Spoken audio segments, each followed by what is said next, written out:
Sejam bem-vindas ao Maternar Sem Fronteiras, um espaço criado por mães brasileiras que vivem no exterior. Eu sou a doutora Nathalie Levi Duarte, pediatra e orientadora parental, morando nos Estados Unidos desde 2024. Eu sou Manuela Silveira, orientadora parental, morando nos Estados Unidos desde 2009.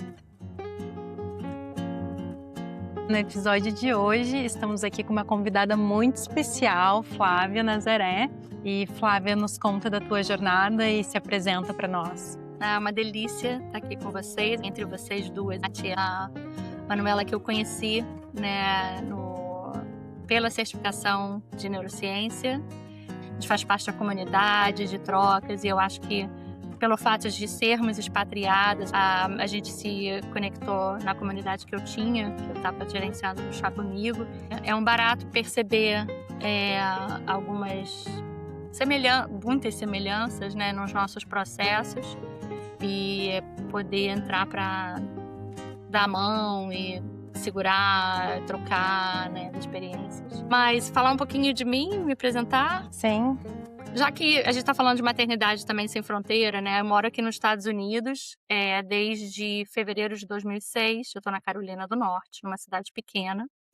Óbvio que vocês já notaram que eu sou carioca, né? Eu acho que isso é a primeira coisa que sai no sotaque. Então, quando eu mudei para cá, eu não era mãe ainda. Eu vim com visto de noiva. Eu acho que na época tinha uma novela que tinha Sol de Oliveira, que vinha pelo deserto lá do México. Pela fronteira. Pela Débora fronteira. Seco. E meus amigos me chamavam de Flávia de Oliveira. Mas eu vim tudo certinho, consulado, dando tudo. Então, como boa advogada que eu fui, eu vim pelo caminho que tinha que ser. Mas aí, só curiosidade, esse visto de noiva ainda existe? Existe. Não sei, mas deve existir. Existe, aham. Deu pra caramba, mas é ótimo.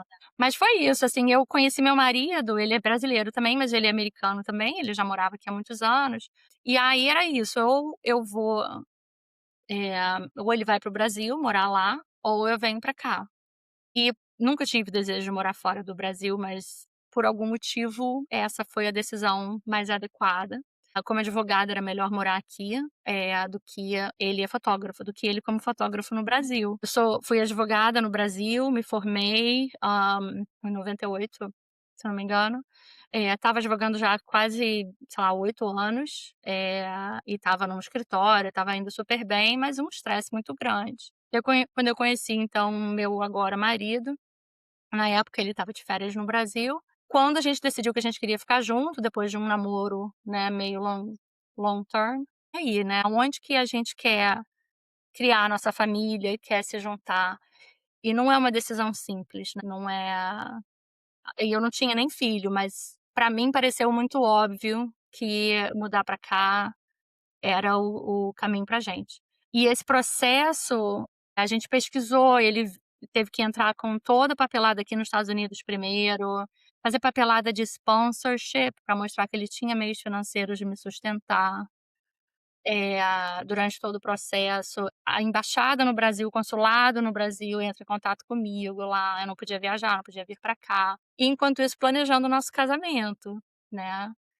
A gente quis fazer uma festa no Brasil antes de eu mudar pra cá, e eu tinha que entrar como noiva, não podia entrar casada. Então foi uma festa mesmo, não religiosa e não legal. E vim, então, com 3 malas e um envelope, assim, cheio de coisa.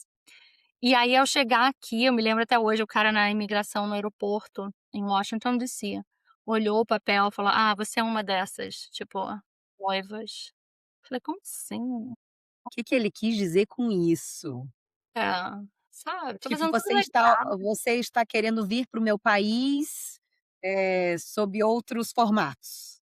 Isso porque eu tô seguindo a lei, né, a lei diz pra você mudar, você tem que fazer isso. Você toma todas as injeções, você faz todas as entrevistas, você paga uma baba. E aí mudando pra cá, é aquele choque, né, de vida, de tudo.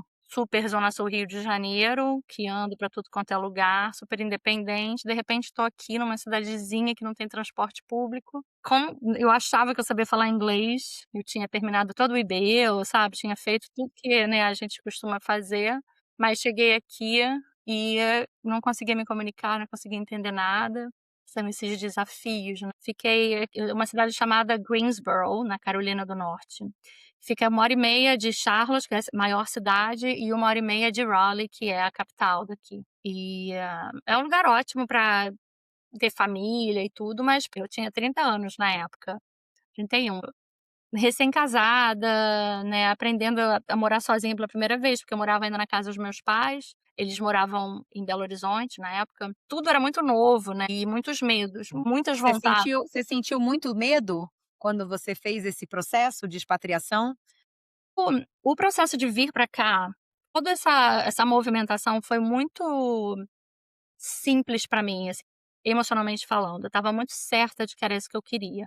Não morar nos Estados Unidos, mas fazer essa mudança, casar com ele, né, criar esse novo ambiente para minha vida, porque realmente tinha muita coisa boa e não tinha nada a perder, né. Eu queria experimentar, mas estando aqui e me deparando com, essa solidão, mudança de perspectiva, de amizade, de língua, de formas, de sistemas, eu me peguei, assim, um pouco desprevenida, sabe, me pegou de surpresa essa sensação de, solidão mesmo, de despreparo, desproteção, por melhor que ele tenha sido em tentar. Do que você mais sentia falta? Você consegue ter essa memória, assim, afetiva? Eu acho que, assim, é engraçado porque a gente ficou pensando qual era o tema que eu gostaria de trazer, né, e o tema era o luto, e eu vou falar um pouco disso, mas eu acho que é bem esse tema que tá forte pra mim agora de novo e que teve há 20 anos atrás. Muita falta de uma rede de suporte, e aí entra o ponto que é a minha mãe.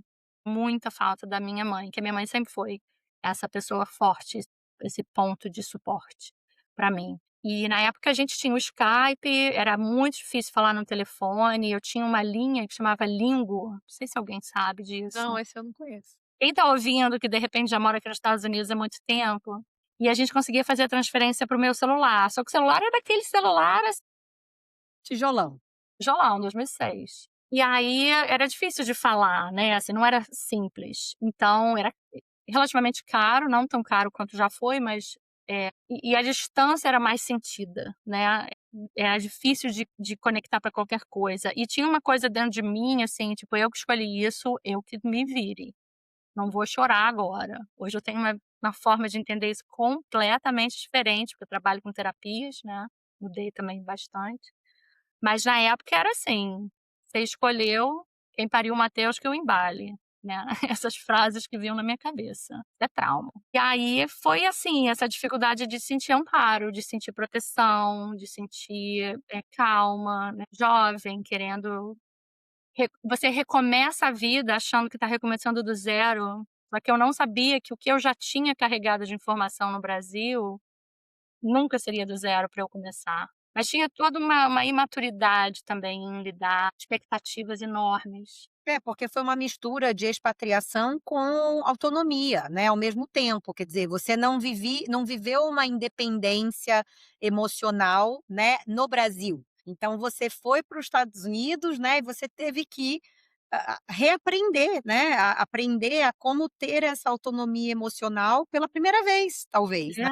Definitivamente o último corte do cordão umbilical, embora pareça, assim, tardio mesmo, né, porque eu já tinha 31 anos, mas, e assim, eu trabalhava, eu pagava as contas da casa, embora fosse o apartamento da minha mãe, ela já não morava lá há um tempo, mas era tudo muito naturalmente, você tá lá, você não tem um esforço para belong, para encaixar, né. Eu acho que esse é Uhum. algo que eu percebi há pouco tempo, você chega lá, você tá naturalmente, você pertence naquele ambiente. Aqui, por mais que já tenha 20 anos, existem situações ainda que eu tô tendo ainda que estar ligada, perceber as nuances, sabe. Na língua, embora eu seja bem fluente, nos códigos sociais. Então isso foi um choque, e de novo, né, a gente que entende de trauma, é um choque na fisiologia, o choque no nosso sistema nervoso, na forma como a gente opera. Vieram muitos medos de: "Será que eu sou capaz? Será que eu sou suficiente?", as coisas que a gente traz nossas, elas vão acentuando, né. E acho que aquela mentirinha que a gente conta: "Eu vou mudar de lugar e eu vou melhorar de pessoa", não, a mala que eu trouxe, ela estava comigo no Brasil, ela tá comigo aqui. E isso foi outra ficha também, né, que caiu. Mas de em que momento, assim, que você entendeu que a capa da advocacia não fazia mais sentido para você? Eu tenho uma pergunta também com relação a isso, né, porque tu falou que seria tão fácil quanto no Brasil ou seria mais fácil para ti, então se puder também trazer isso, porque tem toda uma questão de tu não pode necessariamente advogar, não sei se lá atrás podia, né? não. A legislação é completamente diferente e até o que eu preciso aqui nos Estados Unidos para advogar são 2 sistemas jurídicos muito diferentes, né. No Brasil é o sistema positivo, onde a lei você obedece à lei, aqui é mais na jurisprudência, mais no direito de costumes, né, então são as regras então é bem diferente a forma de fazer. Por isso que você teria que voltar para uma faculdade, fazer o que eles chamam de JD, que é o Juris Doctor, que seria uma formação de 3 anos. Eu pesquisei, tinham outras formas de fazer, assim, mas para mim, eu sinto que eu já sabia no fundo, que eu queria uma mudança. Só que a minha identidade era a minha profissão. Eu acho que é uma coisa que no Brasil a gente tem muito forte, não sei se hoje em dia é assim ainda. A primeira coisa que eu me apresentava: "Ai, quem é você, Flávia?". "Oi, eu sou Flávia, sou advogada". E tinha muito orgulho com esse título. Então, esse é outro luto que eu passei, né, que é assim, eu não sou mais Flávia advogada, que era não tinha nem uma vírgula não, era direto mesmo. E, de repente eu tô aqui, eu sou a Flávia. Aí eu entrei nessa, eu sou a Flávia mulher do fio. Aí você vai buscando seus alicerces de segurança, de definição de identidade, é meio tumultuado. E eu não fazia terapia nessa época também, eu tinha uma terapeuta no Brasil e vim pra cá, não pensei, nem passava pela nossa cabeça fazer virtual, não tinha. A gente pegava o telefone de vez em quando, eu pedia um help, "Pelo amor de Deus, me ajuda, tô enlouquecendo". Mas é muito solitário, né. E aí depois de um tempo, respondendo a sua pergunta, eu percebi o nível de estresse, que com a distância e a solidão, você vai percebendo alguns movimentos internos, eu percebi muito estresse que a carreira de advogada no Brasil me trazia. E eu continuei trabalhando com o escritório de advocacia que eu trabalhava, dando suporte ao grupo, porque eu era gerente de uma área coordenadora de uma área de contencioso litigioso, e tinha uma pessoa que estava no meu lugar, então às vezes eu tinha que rever, tinha que falar de algum cliente antigo, tinha que dar orientação, elas me ligavam, então eu fiquei durante um tempo também ainda ligada, passando o bastão, embora as pessoas lá fossem muito competentes e muito, a gente teve um treinamento, né, de eu passar as coisas, mas foi, hã, ainda assim uma transição. E depois, falei: "Que será de mim, gente? Vou fazer o quê?". E eu achava que para eu ser advogada, para eu ser qualquer coisa, eu tinha que ter um inglês perfeito, eu tinha que ter um inglês maravilhoso, profissional, sabe, tolinha, tolinha. Mas eram as crenças que eu carregava, as expectativas que eu trazia, uma exigência interna muito grande, né, comigo, com os meus processos. E tinha que fazer dinheiro. Vou ficar aqui de teuda e manteúda assim, até queria. E quando você se encontra sem a capa da advocacia, né, quem é a Flávia? Sim, é. Foi esse mergulho mesmo, ainda com toda essa imaturidade, eu percebia que eu não podia mais me agarrar nessa identidade, eu era mulher do fio, e aí eu também aquilo não era suficiente pra mim, né.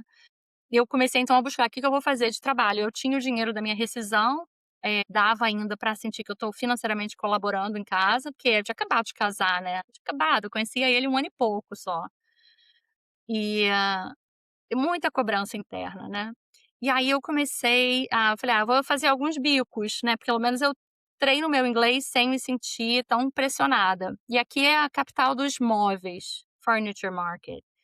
2 vezes por ano eles têm e tem muitas empresas, inclusive de outros países que vêm. Então ter um accent não era muito diferente, né. Então eu fui fazer era um cara que era libanês, uma amiga me disse, era pra ganhar tipo $1.500 por 10 dias, $150 por dia.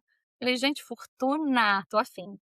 E aí fui trabalhar de recepcionista nessa feira por 10 dias, insegurança, não conseguia entender direito o que falava, estava aqui há 5 meses. Eu já estava com meu Social Security, já estava com tudo certinho. Então, de novo, né, o luto de eu não ser mais aquela advogada eloquente, me achando, assim, competente, né, de repente estava eu sem conseguir até me expressar no básico, de atender um telefone, eu soava frio, qualquer erro que eu fazia de gramática ou de delay, assim, demora em alguma coisa, eu me chicoteava, sabe.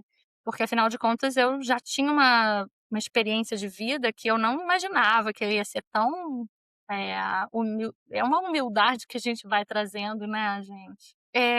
Daí com os meses passando, eu comecei a estudar, daí eu fiquei, assim, tipo, todo community college que dava, English as second language, eu me inscrevia de segunda a sexta, pegava o carrinho que a gente tinha, que a gente dividia na época, eu levava ele para o trabalho e ia rodando, todos os dias eu ia num community college diferente para fazer English. E nisso a socialização estava acontecendo ou não? Não conseguia. Eu não tinha acesso a muitos brasileiros. Hoje em dia tem uma comunidade grande, muita gente de Curitiba vem pra cá por causa da Volvo. Eu não tinha muito contato, meu marido não tinha contato com brasileiros, ele não é um cara social, nunca foi, não é ainda, isso não mudou. Os poucos que ele tinha eram americanos e eu não conseguia sair pra nossa, a gente saía pra dançar com os americanos falando inglês, não entendia nada. Então é difícil, é outro nível de compreensão do que tá acontecendo ao seu redor. Difícil socializar, esse isolamento a gente sabe como faz mal. Ligava muito para o Brasil, né, então de novo o elo lá com mãe, pai, meu pai ainda era vivo também nessa época, amigos do Brasil, aí você vai vendo que a vida continua acontecendo no Brasil sem você vai percebendo que o mundo continua crescendo, mudando, os meus amigos começaram a namorar outras pessoas, algumas começaram a casar, começam a ter filho, e você não faz mais parte de lá, mas você ainda não conseguiu criar aqui o que é seu. E aí, finalmente, eu entrei num trabalho, eu fui como umas agências de emprego, e eles estavam me pagando US$11 a hora. E eu fiz um curso de Legal Secretary, fiz um curso de 4 meses de Legal Secretary, não era nem paralegal não. Aí, era para aprender a mexer com Excel, PowerPoint, ligar para companhias aéreas para fazer gente, aí botei meu currículo, fui na agência de emprego, e a mulher falou: "Olha, você é muito mais qualificada do que a gente tem lugar para você aqui nessa agência de emprego". Falei: "Ih, esquece isso, esquece qualquer coisa, eu tô topando, vai ser bom, eu preciso sair de casa, falar inglês, conhecer gente, pelo amor de Deus". Aí ela falou: "Olha", no mesmo dia ela achou um emprego por US$11 para eu ir, num lugar, uma empresa enorme, chama Lincoln Financial, que eles fazem era a parte de seguro de vida. E lá foi ótimo, porque eu conheci pessoas incríveis americanas, foi um lugar onde eu tive que assim, rever os meus medos, eu tinha que falar no telefone com agents e rever a documentação em inglês com detalhes. Venci essa barreira um pouco, me queimei bastante internamente. Ganhei o mínimo e eu dava aula de português para 2 americanas, que eu ganhava mais de $1 de português para americana. Mas fora, né, um trabalho além desse. Então foi uma experiência muito importante, foi minha primeira experiência mesmo, eu por mim fazendo, não mais como mulher do fio, né. Quais são as decisões que fazem sentido para você hoje?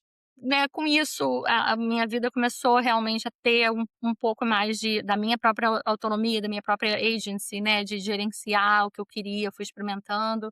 Logo depois eu engravidei, meu pai faleceu em 2009, ainda teve isso no meio do caminho. Por sorte eu estava no Rio, quando ele faleceu de surpresa.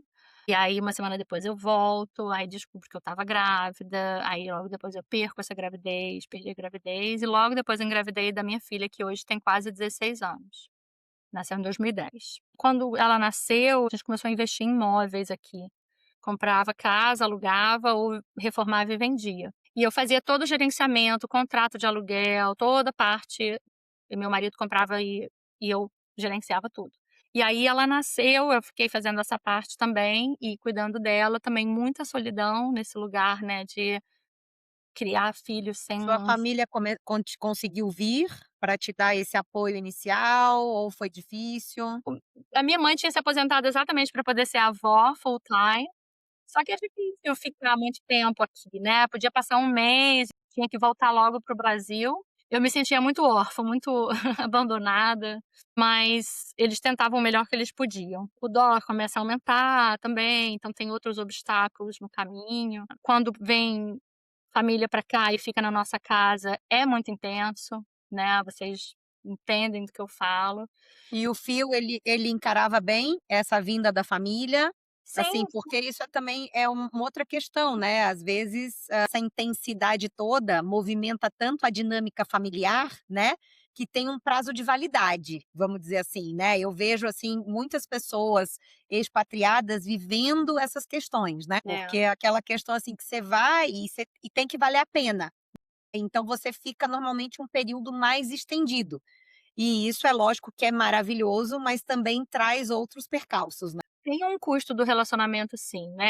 A intenção sempre foi de, tem mais benefício do que custo, mas a gente sabe que muito adulto morando junto, ainda mais, assim, a minha mãe sempre foi a dona do pedaço, ela falava que ela era muito enfática. Ela tomava conta, ela queria, até porque ela queria ajudar. "Não, deixa que a louça sou eu, deixa que a cozinha é comigo, não deixa que eu lavo a sua roupa". Ao mesmo tempo que é muito bom, é uma né, Invasão. uma invasão. Então, às vezes, assim, caramba, tá bom, mãezinha, sou filhinha, mas eu sou mulher e eu sou mãe. Várias conversas delicadas de querer que eu eduque minha filha diferente. Eu falava: "Mãe, eu te amo, eu sei que você quer o melhor pra mim, mas eu tô decidindo fazer da minha forma, que eu acho que é assim que eu acredito que é o melhor". Então, muitas danças, tem muito desgaste, né. Porque a gente não acompanha, a gente não cria uma rotina diária, essa intimidade diária. De ir sabendo, então de repente quando chega aqui "Nossa, é assim que você vive sua vida, é isso que você acredita?". Conversas que geralmente no telefone a gente não tem oportunidade de desenvolver. Sim. E o teu marido é americano? Brasileiro? Ele nasceu no Brasil, mas veio pra cá adolescente pra estudar fotografia e aqui ficou. Entendi. Daí também tem a questão da família, né, a família brasileira também, que isso É, ele tem uma família pequena, ele é filho único, a mãe dele era filha única e o pai dele estava um pouco mais afastado, inclusive já faleceu também. A mãe vinha, mas também uma vez por ano, trabalhava pra caramba, então não dava pra ficar tirando férias, então era muito a gente, a gente, a gente, a gente. A gente inclusive ficou muito mais mesh do que seria o saudável. E aí a Olivia nasce, amor da vida, aquela coisa toda, e eu entrei, depressão, sem diagnóstico, mas depressão, OCD, que você possa chamar, de ansiedade, de sentir falta, Logo depois que ela nasceu. quer sabe. falar, tipo, alguma coisa específica, assim, de como que tu identificava, assim, que não era saudável, digamos? É, eu acho que hoje, né, tem uma expressão em inglês que é hindsight is 20/20, né, tudo que você olha daqui pra trás, tudo fica mais claro, mais óbvio, né. Eu acho que era, assim, medos e medos constantes, medo dela se machucar, medo dela morrer, medo, de checar constantemente nela, dificuldade em dormir, em descansar, em confiar, achar que tudo era muito frágil. Medo de sair de casa, também com ela pequena, como se eu não fosse dar conta, sabe. Esse tema é muito na minha vida, né, de não ser suficiente, não dar conta. Então, eu acho que isso realmente pegou, tipo, amamentação, eu não queria fórmula, então eu fiquei obcecada que só podia amamentação e eu não pensava em outra coisa, sabe. Então tinham várias coisas que a ansiedade tá ali embaixo, aí pipoca, né, uma depressão, pipoca um OCD, um toque, aí vai pipocando as coisas que você tem mais Aflorar coisas que já Tendências. estavam ali. Uhum. então hoje eu fui identificando, mas é que nem o peixe, né, na água e o sapo pergunta: "Peixe, como é que tá a água?" Aí fala: "Que água?". Eu estava acostumada a nadar nesse estresse, essas cobranças, essas exigências, esses perfeccionismos, isso era muito valorizado, inclusive na profissão que eu tinha, né, prazo, tempo, nã-nã-nã, então o que antes era um superpoder pra mim, se tornou meu calcanhar de Aquiles, se tornou o meu sabe? E a falta de realmente de um conjunto, né, de suporte, de apoio. Foi inclusive o pediatra dela que chamou meu marido e falou: "Eu acho que ela tá com depressão pós-parto", acho que na consulta de 2 meses da minha filha. Aí teve um monte de coisa que aconteceu, tinha acabado de perder meu pai, tinha 1 ano que ele tinha morrido, né, minha filha nasceu, meu pai faleceu em março de 2009, minha filha nasceu em junho de 2010. Eu não processei esse luto. De novo, tem uma história de luto muito grande na minha trajetória, eu acho que de todo imigrante, né, tem um luto, e ao mesmo tempo que tem um luto, tem um crescimento. Então é muito paradoxo, eu fiz um post sobre isso outro dia, sobre essa coisa do ganho e da perda, da expansão e da contração. Você cresce, mas você perde. Você perde, mas você cresce. É muito interessante. fazer sentido isso intelectualmente pode até ser um pouco mais rápido, mas emocionalmente, no seu sistema nervoso, é um choque no sistema, assim. E não se falava sobre isso, pelo menos não no meu ambiente. Eu não tinha tido muitas pessoas que eu conhecia que tinham tido essa experiência, né. E aí com a maternidade vem essa outra camada, que é a minha filha sente falta da avó e do avô, a minha filha tá falando português em casa, quando a gente vai falar inglês na rua, ela ia pra pré-escola, por algumas horinhas, porque eu queria ficar com ela mais em casa nos primeiros 3 anos, né, tinha toda uma já estava começando a entender um pouco mais essas coisas. E aí, é outra camada que ao mesmo tempo que eu estava me adaptando, eu estava aqui há 4 anos, ela também estava, embora americana, nascida aqui, é filha de pais brasileiros, com uma família inteira brasileira. E ela até hoje ela se chama carioca. Ela fala: "Mãe, eu tenho ressentimento que você mudou para os Estados Unidos, porque eu queria ter nascido no Brasil, porque eu queria estar perto da minha família", porque ela, né, anyway, adora, quer falar português, aprende português, lê em português sozinha. Então você vai passando também por esses processos através dos nossos filhos, né.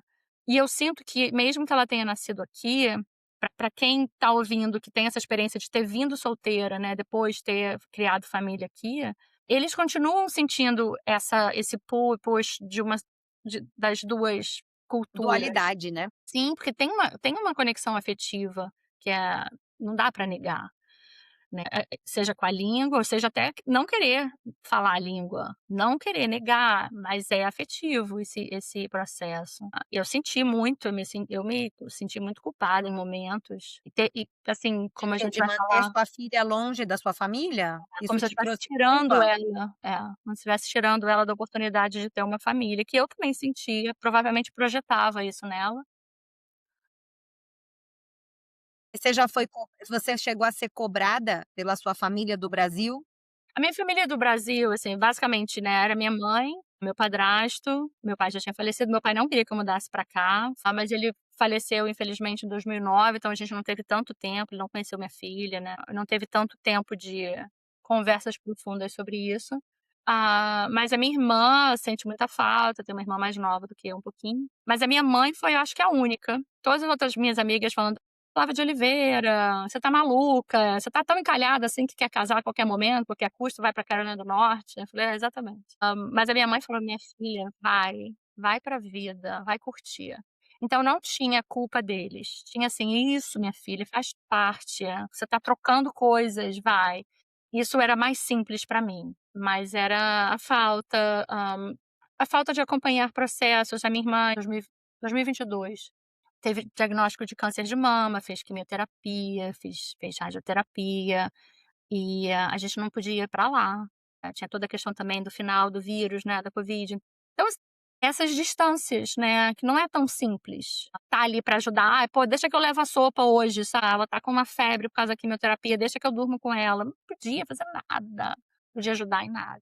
Esse foi o primeiro baque desse tipo de situação pra mim. A doença da sua irmã.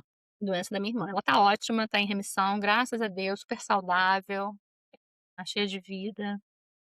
E rolou em algum momento pensar em ir para o Brasil? Ou ter essa conversa em casa? Acho que eu sempre penso, mas eu acho que o que me motiva a ir no Brasil e querer ir para o Brasil é uma nostalgia, é um carinho, um conforto emocional, não é a vida lá. Eu já estou muito distante, não sei como viveria lá.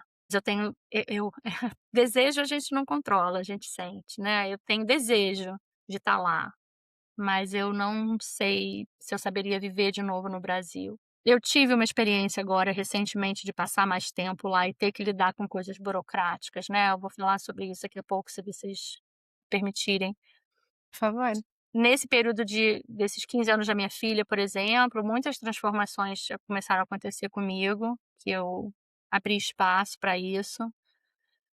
Decidi que não ia realmente voltar a ser advogada, né, pensei: "Vou fazer um JD, né, para me tornar advogada, vou sentar para o bar exam, vou fazer um LLM", que seria esse um ano de formação para foreign attorneys, para quem é advogado poder trabalhar como foreign attorney aqui, mas é tudo caro, ia ser muito anyway, eu achava todos os obstáculos, aí eu comecei a falar: "Você não tá afim, né? Não Eu tá acho que é afim". porque eu não quero, né.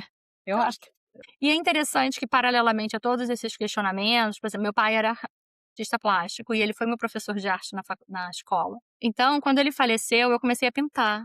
A pintura e a arte era uma forma de eu me conectar com ele e foi tão, transformador e terapêutico, que daí quando eu engravidei da minha filha, que eu continuava pintando, às vezes eu começava a pintar, meu marido saía para o trabalho, ele voltava, estava de pijama, não tinha escovado o dente, eu ainda estava pintando, desenhando. que Que hora loucura, mas isso só se desenvolveu depois que você foi para aí?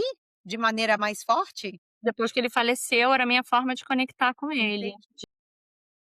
Eu não estava organizada nesse ponto, mas era uma forma de honrar, de criar conexão, eu queria ser atriz, eu tinha já um pé na criatividade. E aí, com o tempo, eu falei: "Eu vou abrir um estúdio de arte", eu queria alguma coisa para infância e adolescência. A minha tese quando eu terminei a faculdade de Direito, foi sobre adoção internacional, e eu queria o ECA tinha saído há poucos anos, né, eu me formei em 99, 98, 99, o ECA é de 90, e as primeiras regulamentações estavam começando a sair na faculdade, eu fiquei encantada, né, e queria proteger a infância e a adolescência, e a É, juventude. Estatuto da Criança e do Adolescente, tá? O Isso. ECA A gente fala com tanta naturalidade no nosso meio, né, já. Então, com essas mudanças todas, né, de pai, de arte, eu engravidando, aí minha filha nasceu e eu não achava nenhum lugar que eu pudesse fazer arte com a minha filha, aqueles Mami and Me. Tinha de música, tinha de ginástica. Falei: "Cadê a arte, gente?". E aí resolvi abrir, falei: "Ah, vou abrir meu estúdio de arte". E abri. ocupado por você e por ela também, né, não aham. É, com certeza. E eu queria que fosse um espaço de criatividade, de processo, nunca foi sobre a técnica, era processo. Eu queria que fosse terapêutico, isso era uma grande coisa para mim, de mostrar liberdade, permissão de errar. Eu deixei de ser tão perfeccionista e controladora nesse processo, então eu queria poder passar isso adiante. Olha que interessante. E aí, com isso, eu estudava, inclusive, psicologia, tentei fazer meu mestrado em Counseling and Clinical Mental Health, mas decidi não entrar, porque para estudar inglês e matemática para entrar no mestrado, falei: "Olha, outro dia, hoje não". Mas cheguei, fiz os cursos e tudo. Eu falei: "Não, vou ficar aqui no estúdio". E aí abri o estúdio, ainda tenho até hoje, dou aula de arte até hoje, tenho 13 anos, vou fazer 14 anos agora. Minha filha pequenininha vinha no colo e eu Mas quando que você começou a abrir para outras pessoas? Você já, iniciou mais, assim, focado na sua filha, né, mas quando que você falou: "Olha, eu acho que eu vou transformar isso aqui em algo maior"? eu comecei a fazer playdates aqui em casa, no meu jardim. Aí começou a vir gente e as pessoas gostando, e eu falei: "Gente, se eu quero fazer, eu vou arregaçar a manga, eu vou fazer direito, fazer sério". Aí eu fui fazer um curso em Washington DC, num estúdio de arte para criança, que eles estavam treinando profissionais. Eu falei: "É isso, decidi". Aí a gente pegou dinheiro, ajudou, ajustou, fez pesquisa, alugamos uma sala enorme, maravilhosa, linda, cheia de janela, com muita luz. Não na sua casa. Não na minha casa, não, tudo certinho. Abrimos a empresa, toda essa parte. A gente começou em fevereiro de 2012 ou 2013? Agora eu tô na dúvida. Tem 13 anos já, acho que foi. E aí em agosto de 2013 a sala ficou pronta, foi 2013. E foi o mês que eu peguei minha cidadania americana. Então foi, assim, um grande marco, uma grande âncora. E foi incrível, foi maravilhoso, um outro processo de crescimento, outro processo de descoberta, né. Eu contratei pessoas, eu gerenciava, mas o que eu queria mesmo era dar aula de arte. E aqui a mentalidade ela é muito de produto, de resultado, e o meu foco era no processo. Então tiveram ajustes, né. Com a pandemia eu tive que fechar o estúdio grande, mas aqui no meu consultório eu faço também arte, e aí depois fui fazer certificação em arte-terapia. Eu não queria ser terapeuta clínica naquela época, e ainda hoje não sou, mas eu fiz a formação em arte-terapia não clínica, foi incrível. E aí entrou nesse desde 2022 eu tô mais ainda e resolvi que agora eu tô transformando é arte-terapia, mas também em terapias integradas. Eu atendo adolescentes, crianças e principalmente famílias, né. Então famílias de expatriados, né, quem quiser tô aqui, mas as famílias americanas também. e adolescentes principalmente. Eu tenho adolescentes que moram na Inglaterra, tenho adolescentes daqui, em outros lugares. E o atendimento é predominantemente online, Flávia? A maior parte dos nossos encontros está sendo virtual. A demanda é das famílias, normalmente é comportamental? Então, Oh, por yeah. exemplo: "Ai, eu sinto que o meu filho é muito agitado, você pode me ajudar?" Seria esse o canal, assim, de busca, de A maior procura? parte dos casos vem geralmente com criança pequena, vem, né, ansiedade, depressão, que a gente identifica, mas vem através dos comportamentos desafiadores. E ultimamente, os últimos 2 anos pelo menos, são recomendações da escola, né. A escola pontua comportamentos, que não estão de acordo com as expectativas da escola e os pais vêm desesperados. Vem expatriados, as famílias expatriadas que procuram querem ter alguém que fale bem português, mas que saiba falar fluentemente inglês e entenda as normas daqui, e também entenda como funciona a cultura do Brasil. Então, quando eu queria ter achado uma psicóloga para minha filha em 2000 sei lá, uns 3 anos atrás, e eu não conseguia achar psicóloga para ela que eu gostasse, que tivesse, que entendesse o que que é fazer acompanhamento, que entendesse as nuances. E aí eu falei: "Gente, eu vou começar a me especializar na infância também para isso", porque eu estava só como orientação parental e arte-terapia. É isso, assim, eu sinto hoje na minha essência que esse é o lugar que eu deveria estar, que eu comecei lá de baixo fazendo a minha tese em adoção internacional e aqui estou, né, agora eu sinto que depois de 20 anos, eu sinto que eu cheguei no meu lugar, mas eu precisei passar por essa trajetória para chegar, não dava para ter cortado o caminho. Então hoje eu tenho, além do Little Blank Canvas, que é o espaço do estúdio de arte, que eu fiz a patente e estou abrindo para certificações, tem uma pessoa que abriu o Little Blank Canvas de uma outra cidade aqui também. Então eu tenho isso acontecendo, dou aula de arte 3 vezes por semana e o resto do tempo é atendimento, orientação de família, adolescente, crianças e amo tudo, adoro. Tenho que até me controlar para não ficar só nisso. Lá, né, toda a sua trajetória, ela foi longa, mas ela chegou na sua essência. Então isso foi maravilhoso, né. E você está chegando no lugar que você queria estar, de É, uma certa forma, sim. é algo que faz sentido para você, E né. eu não sabia, né. Se alguém dissesse naquela época: "Ai não, Flávia, quando você tiver com 51 anos, você vai se encontrar". "Quê? Não é tempo pra isso não?". E isso faz parte, né, do tema luto. O luto ele pode ser de quem a gente foi também, né, e o luto das pessoas, né, que a gente ou não tem tanto contato ou que a gente, né, teve algum tipo de perda, e faz muito sentido, né, essas redescobertas, né. É, assim, o final do luto pra mim, né, é um paradoxo de novo na minha vida, porque ao mesmo tempo que eu estava me encontro, né, com esse meu trabalho que tem sido muito bonito, um processo muito bonito que eu acredito e que eu sinto que eu estou fazendo alguma coisa boa pela humanidade de alguma maneira, eu estou participando, né, desse movimento, desse momento delicado da gente, que foi um momento realmente um estudo e um aprofundamento que transformou a minha parentalidade, a minha maternidade, né, uma relação completamente diferente com a minha filha hoje, do que eu tinha antes de conhecer todo esse trabalho, né, teoria polivagal, sistema de experiências, diversas na infância, toda a parte realmente da neurobiologia do cérebro, teoria do apego, tudo isso que eu comecei a me aprofundar, esses cursos aqui. Eu fiz um curso de uma certificação no Harvard Medical School de Lifestyle Medicine and Wellness, que foi não tão bom quanto eu estava esperando, mas assim, maravilhoso, porque posso construir os meus atendimentos com esses pilares, então assim, isso obviamente né, assim, reflete na minha vida pessoal, na minha vida familiar. Ao mesmo tempo que tem isso acontecendo, a minha mãe, agora em agosto do outro ano, teve o diagnóstico de um câncer terminal. Ela achou que estava com dengue, não melhorava, e aí quando a gente vê a radiografia do pulmão, ela foi num hospital, pronto atendimento, para ver se estava com pneumonia, ela tá com uma massa enorme no pulmão, e uma trombose. E aí com esse diagnóstico eu larguei tudo. Tinha 3 semanas de summer camp para dar aqui, que no verão eu faço summer camp aqui, e eu tive que cancelar, isso são $10.000 que vão embora. peguei minha filha pelo braço, porque era férias dela, ela falou: "Mãe, você vai para o Rio ver a vovó, eu não vou ficar aqui". E, meu marido ficou dando conta das coisas aqui. Passagem estava altíssimo, você compra passagem para o dia seguinte, a gente pagou $2.600 de passagem para cada uma. Vou falar aqui. E fomos, né, então assim, você tira da sua poupança e pega empréstimo se precisar.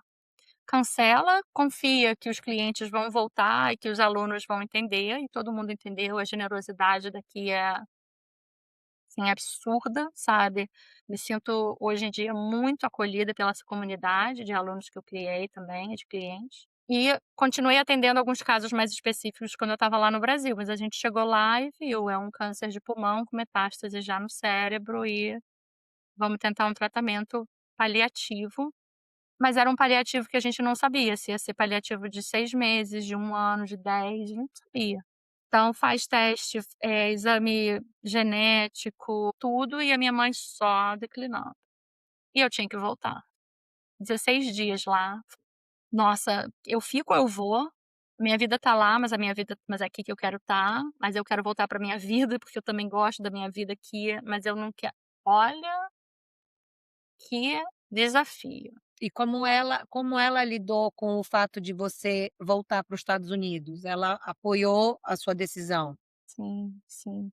Essa é a parte que me toca muito, porque a minha mãe, a mensagem dela, né, eu acho que o legado mesmo é vai todo mundo.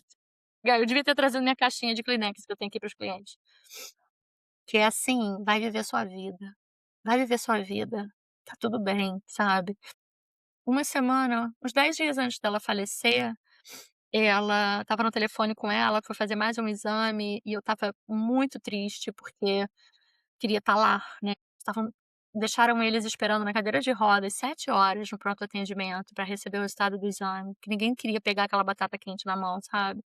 Daí eu estava chorando, minha irmã botou o telefone para ela ver, daí ela falou assim para mim: "Não chores, porém criança, pois nem tudo está perdido quando resta uma esperança", que era a frase que a gente falava do livro da Chapeuzinho Vermelho.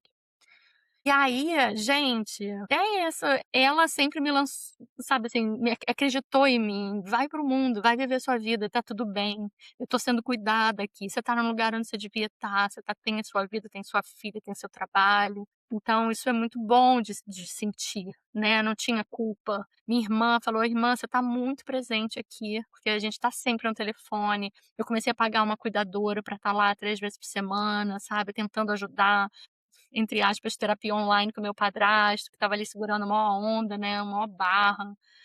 Cara, o que dava. E aí, desligava o telefone deles, eu ligava pra eles, assim, tipo, eu passava 5, 6 horas do meu dia no telefone com a minha irmã e com a minha mãe, sabe, durante o tratamento dela, que foi de agosto até dezembro, né. E aí nos últimos 20 dias a gente viu um declínio muito grande, a quimioterapia oral não estava mais dando conta. Aí o aniversário da minha mãe é 11 de dezembro, ela estava fazendo 74 anos, e eu tive um sonho que ela ia falecer no aniversário dela, e a minha irmã também. Depois a gente foi falar sobre isso.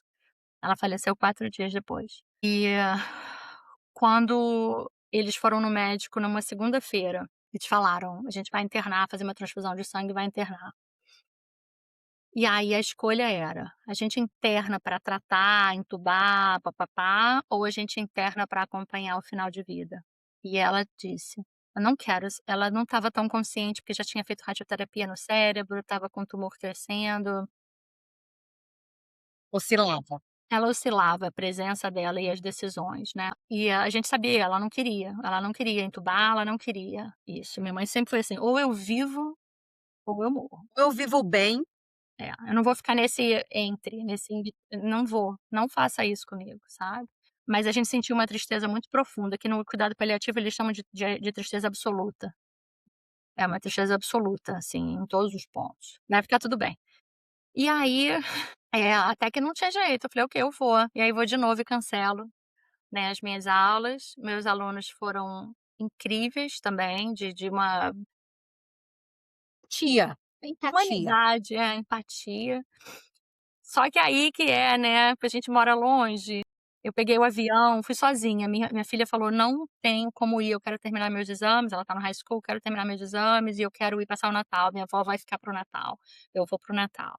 E aí eu fui sozinha, foi a melhor coisa que aconteceu, porque eu precisava ir como filha, sabe, não só como mãe, dando conta, né, de também gerenciar o luto da minha filha e a agonia da minha filha, e eu fui de presença plena, sabe. Só que o meu voo em Atlanta foi cancelado e eu dormi no hotel. E nessa noite a minha mãe teve o derrame dela, e aí ela não estava mais se comunicando.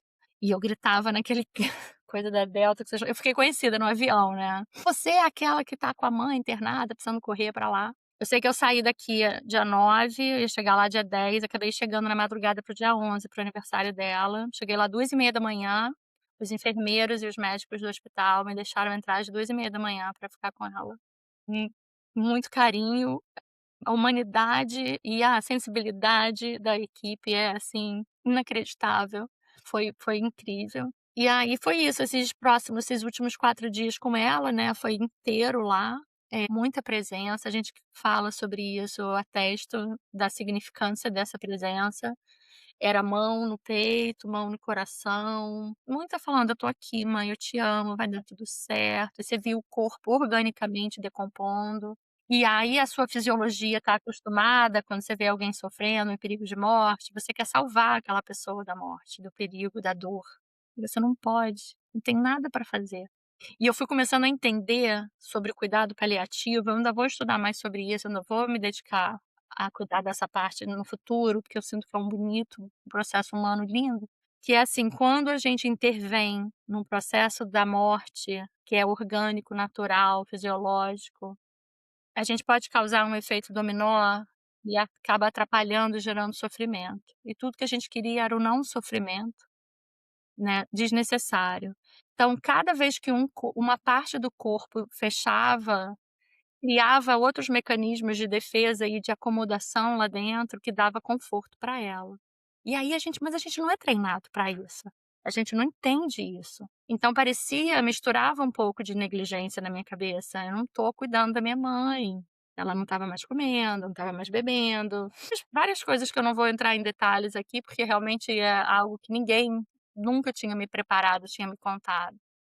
E enquanto isso, a minha vida aqui, meu marido, minha filha vivendo a vida. Aí a Lívia me ligava para contar das notas na escola, tudo junto, né, tudo junto, a vida é toda junto. E graças a Deus, no dia 15 de dezembro, finalzinho do dia, já de noite, eu e minha irmã estávamos lá, e a gente pôde então acompanhar e deixar ela ir, porque tem isso também, né, deixar ir.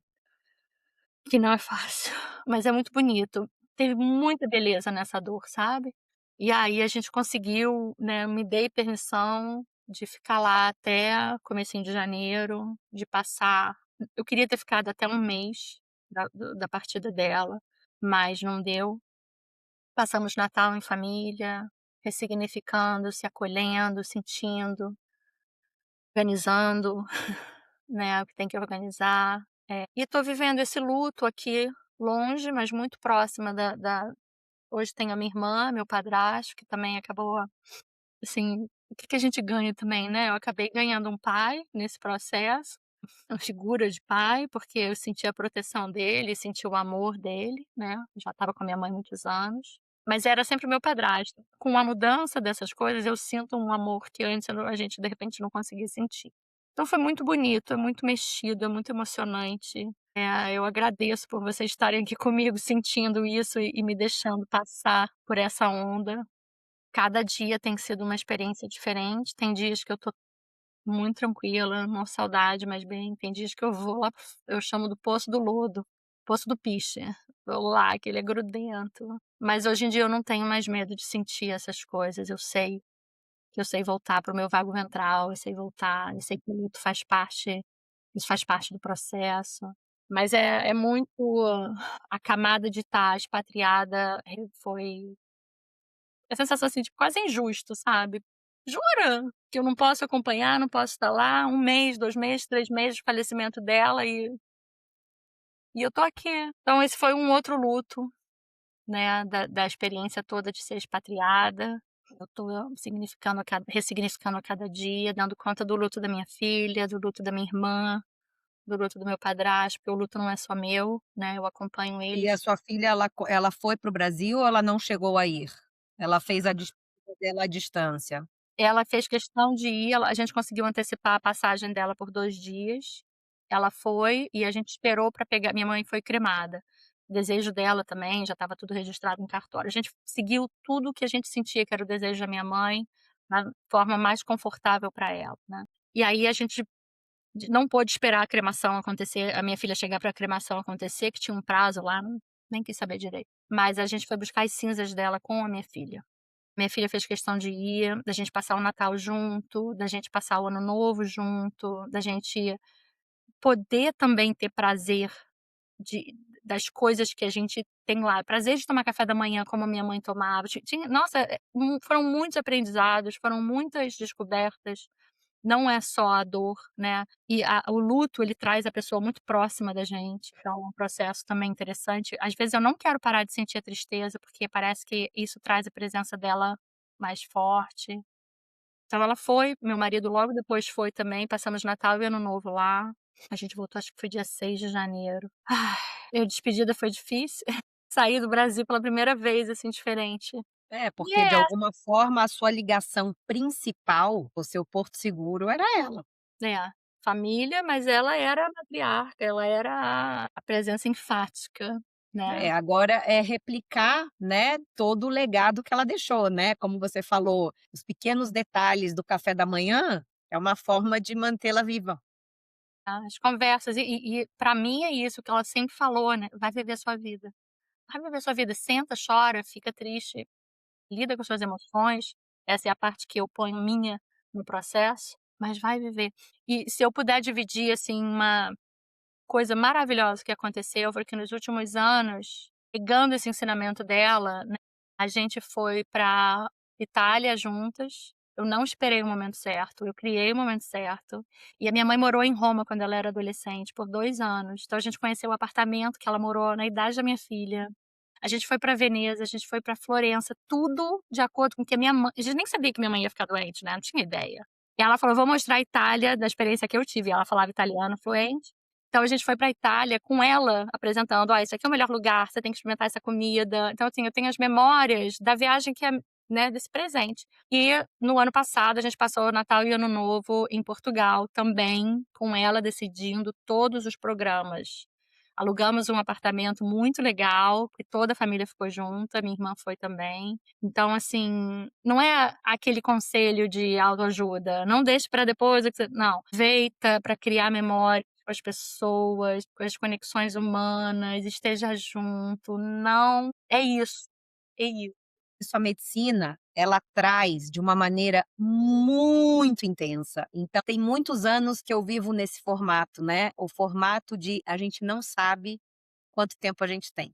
E isso serve para qualquer idade, para Quero qualquer idade. Então, muitas vezes eu tenho um olhar da vida como se todo dia é o último. É exatamente por isso, porque assim, a gente vive uma intensidade tão grande de perda ali com o que você está fazendo, você vive tantas despedidas que muitas vezes não é a morte necessariamente, mas é a sim, mudança de condição de saúde, é, né. Então olha, eu andava, agora eu não ando mais, né, eu podia viajar, agora eu não posso mais, né. É nos detalhes, né, e isso sempre me trouxe uma certeza muito grande. Dê o seu melhor todos os dias, sabe. curta as pessoas que você ama todos os dias, né. Então essa coisa do planejamento para mim sempre foi difícil, também Uhum, por isso, porque eu quero fazer tudo, né, o tempo inteiro, porque eu quero desfrutar das pessoas, né, enquanto as pessoas estão bem, enquanto as pessoas estão, isso.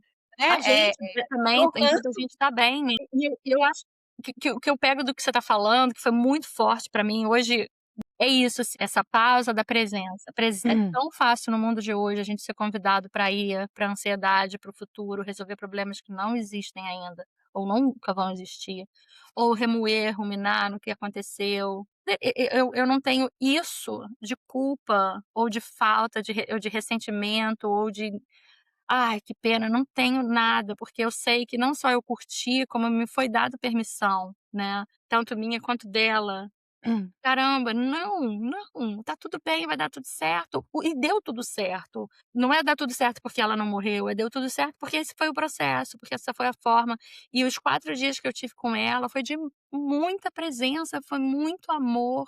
Fo é difícil colocar em palavras e eu não desejo que ninguém tenha essa experiência tão cedo, mas que a experiência da vida da gente seja assim, de presença plena. A gente não vai fazer perfeito, né, a gente sabe disso. De intenção, a minha intenção qual era lá, qual é a minha intenção de hoje? Eu hoje falei: "Eu vou quando eu for conversar com as meninas, eu quero que minha fala seja vulnerável, eu não vou criar um script, eu não vou tenho mais ou menos uma ideia do que eu quero sair, mas saiu tudo diferente. Então eu quero trazer essa humanidade nos meus atendimentos, nas conversas com as minhas amigas, desejar o bem, sentir a força da vida mesmo, assim, porque a gente tá lidando com um mundo tão desregulado, que eu acho que a gente pode fazer tanto pela forma como a gente vive a nossa vida, as mensagens que a gente divide com o mundo. E para mim, realmente, em relação a esse processo da minha mãe, foi presença, foi alegria, foi expansão. Eu acho que foi o grande presente que ela me deu em vida, foi sentir isso, foi sentir a presença dela, o amor dela. Eu acho que ela não queria ir embora, ela estava danada da vida, para não dizer pior. Tipo, eu não Aham. quero perder isso, ela gostava muito de viver, mas ela percebeu que o corpo não estava mais dando conta e tudo bem. Mas é isso, gente, Pra quem acredita, ela tá vivendo isso em outro plano. é é aonde eu conversa para um outro podcast, que é onde eu Aham. eu vou, visito, a espiritualidade é tão importante nesse momento, a fé. E eu vou dizer, não é nem só isso não, eu acho que a confiança. Tem um lugar de confiança que ajuda a gente, é a resiliência. Não a compreender o processo, porque eu Não. acho que na dor não há compreensão, mas assim, é aceitação. É sentir. Tem uma qualidade do sentimento, da presença e da conexão ali, do amor daquele corpo que me deu a vida. Ele foi lindo e tão paradoxal, de novo falando de paradoxos, né, que a gente tem a tendência a achar que tem que ser uma coisa ou a outra. Não, Uhum. a complexidade da humanidade é essa, é poder segurar os 2 ou mais, né, e a beleza de ver aquele, aquele processo passar e a dor da despedida e tudo, mas a beleza de ver o nosso corpo protegendo a gente naturalmente. Se a gente sai do caminho, muito processo que acontece bonito. É o nosso medo, a nossa ansiedade, a nossa dor que a gente às vezes não conhece, que entra no caminho e às vezes, muitas vezes atrapalha. Tô fazendo sentido ainda dessa experiência, porque ela é muito complexa, são muitas camadas. Bate em vários outros lutos que eu dividi aqui com vocês hoje, de descobertas de identidade, é outra fase da vida. Eu sei que vocês são mais novas do que eu, mas, assim, eu acho que tem esse momento da vida, né, que a nossa carreira está mudando ou está se intensificando, os nossos filhos estão crescendo, no meu caso, a minha adolescente começa a rejeição já, separação, individualização, pais adoecendo ou precisando de um suporte diferente, de um cuidado diferente, com outras limitações e muitas vezes, no meu caso, me sinto, né, assim, realmente meu pai já faleceu, minha mãe já faleceu, eu não imaginava que a minha vida seria assim. Aos 51 anos, não ter mais pai e mãe É um baque. é um baque. Às vezes eu paro e penso assim: "Mas não, hã? Mas minha vida não é pra ser assim". Mas é aceitar, minha vida é assim e é bonita também. E tem vários ganhos também. Eu não posso fazer nada com isso anyway, né. E se vê na perimenopausa, as mudanças do Não, e corpo. é quando a gente tem algum tipo de finitude à nossa volta, a gente começa a avaliar a nossa finitude. Sim, E isso é um movimento que também movimenta emoções, e é isso que você estava, né, tentando, expressar, né. O quanto que agora a Flávia, ela precisa fazer a vida dela valer a pena. Porque a finitude, ela existe para todos. Só você que sabe quando ela se aproxima, né, levando pessoas tão próximas e tão amadas, você fala: "Olha, né, eu tenho que fazer a minha valer a pena". e pra mim o valer a pena hoje tá tendo um outro sentido. Quando eu era mais nova, quando eu vim pra cá, né, chegando ao fim, fechando assim Quando eu vim pra cá, o Valer a Pena era correria, era vamos lá, arregaça a manga, bora, bora, bora, bora, bora, né, tinha uma coisa de construir. Hoje, pra mim, o valer a pena é a calma, é botar o pé na grama, é criar conexão, é levar minha filha, ela quer que eu leve lá não sei aonde, dirigir meia hora com ela dirigindo, porque isso é outra coisa, adolescente aqui com 15, 16 anos já tá dirigindo, A gente. gente vai fazer um episódio aqui, Flávia, que você vai trazer questões da adolescência, que eu acho que é muito, muito interessante, até para a gente ver as diferenças da adolescência Brasil e Estados Unidos, né? Eu acompanho adolescentes americanos, adolescentes brasileiros, e tenho uma filha que é os 2, gente, só para os fortes. E que a gente não tem essa experiência, né. A gente tá passando pela primeira vez com isso, com eles. Os americanos já passaram por isso na própria anyway, no spoilers. Mas aproveitar, então quando ela tá dirigindo, a gente põe as músicas que ela gosta, e eu tô com ela. Isso pra mim tem sido valer a pena. Se eu preciso Presença. marcar presença, conexão, essas são as memórias que eu tenho da minha mãe, as memórias que a gente fez nos últimos dias, não foi do brinquedo que eu comprei, não foi do que eu tô ensinando, foi do amor compartilhado nas experiências pequenas e simples. É tão livro de autoajuda, mas é tão fundamental. Que bom que foi uma acordada pra minha essência, pra minha alma. O respirar, o dar o bom dia, tomar o café, em ouvir uma piada, ouvir uma grosseria, eu resolver que faz parte do processo do cérebro, ou botar o limite e falar: "Não, agora não". Fazer chamego com o cachorro, tá aqui com vocês. Isso é o vale a pena pra mim hoje, sem dúvida. Obrigada, foi incrível. Obrigada por compartilhar. Rimos, choramos, E o luto não é linear, né, a vida não é linear, lutos não são lineares. Não. Visitar. Obrigada. Convite pra gente sentir a vida, né, sentir a vida. Que bom, é muito importante compartilhar, e eu acho que fazer essa narrativa coerente, ela ajuda a organizar mais uma vez aqui, e eu agradeço muito a abertura desse espaço, porque são temas delicados, né, e que mexem, então é isso, tô aqui assim. Coisas Muito que só obrigada. vivendo, né? Ninguém fala sobre isso na vida do expatriado. Não, é uma camada mais profunda. Já tô eu querendo abrir um outro episódio aqui. Quando eu cheguei no Brasil, eu tinha que resolver coisa de cremação com meu padrasto. Eu acompanhei meu padrasto em tudo. Com conta bancária, transferência do negócio com negócio, não sei o quê.